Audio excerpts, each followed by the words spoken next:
আসসালামু আলাইকুম বন্ধুরা। আমি বর্তমানে আছি একটা বিশাল খোলামেলা জায়গায়, যেখানে শুধু বাতাস আর বাতাস।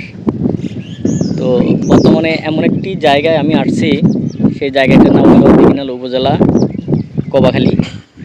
তো এই দেখেন, আপনাদেরকে একটা সুন্দর দৃশ্য দেখাই। আমার পিছনে দেখেন, বিশাল এক লম্বা নদী দেখছেন।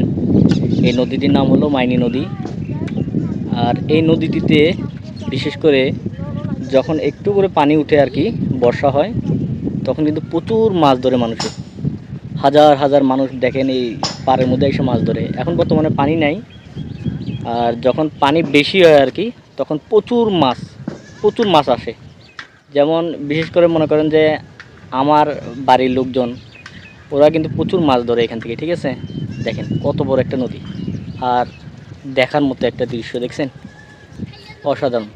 বিকেলবেলায় তো প্রচুর বাতাস, এখানে খোলামেলা জায়গা, অনেক প্রচুর মানুষ আসে এখানে।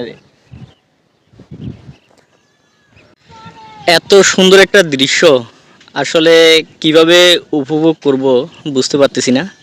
দেখেন, সূর্যটা প্রায় ডুবার কাছাকাছি, নদীর পানিতে দেখা যাচ্ছে কিছুটা অংশ। হ্যাঁ, অসাধারণ লাগতেছে ভাই। এক কথায় বিকেলবেলা যদি এই জায়গাটার মধ্যে ঘুরতে আসি, মোটামুটি এতটা একটা শান্তি লাগে বলার মতো না। আর এই নদীটার কিন্তু দৈর্ঘ্য অনেক, নদীটা অনেক লম্বা, প্রায় ইন্ডিয়ার কাছ থেকেই একে বেঁকে বয়ে আসছে এই নদী। এই নদীর কোল ঘেঁষে দেখছেন অসংখ্য তামাক ক্ষেত। তবে এই সিজনটা প্রায় শেষ, তামাক ক্ষেত প্রায় শেষ হয়ে গেছে, পাতাগুলো তোলা হয়ে গেছে। দেখছেন পাতাগুলো কিন্তু কমপ্লিট তোলা হয়ে গেছে। কিছুদিনের মধ্যে কিন্তু এগুলা আর থাকবে না। পরে চাষিরা কি করবে, চাষিরা করবে যে আপনার এই যে বিশাল এই যে খালের উপরে যে জমিটা দেখতেছেন, এগুলোতে ধান লাগাবে, কৃষি চাষ করবে, কোনোটাই ফাঁকা থাকবে না। আসলে দেখার মতো একটা দৃশ্য, বিশাল এক নদী দেখছেন।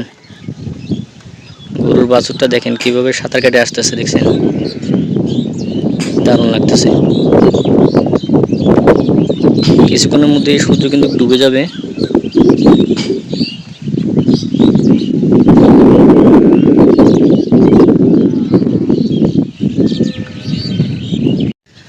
আমার ছেলে আমার সাথে আসছে নদীর পাড়ে, দেখছেন।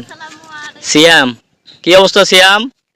হ্যাঁ সিয়াম, এই যে গরুর বাছুরটা দেখছেন, এই মাত্র সাঁতার কেটে উপরে উঠলো, দেখছেন। এই যে ওই সাইডে সবাই গরু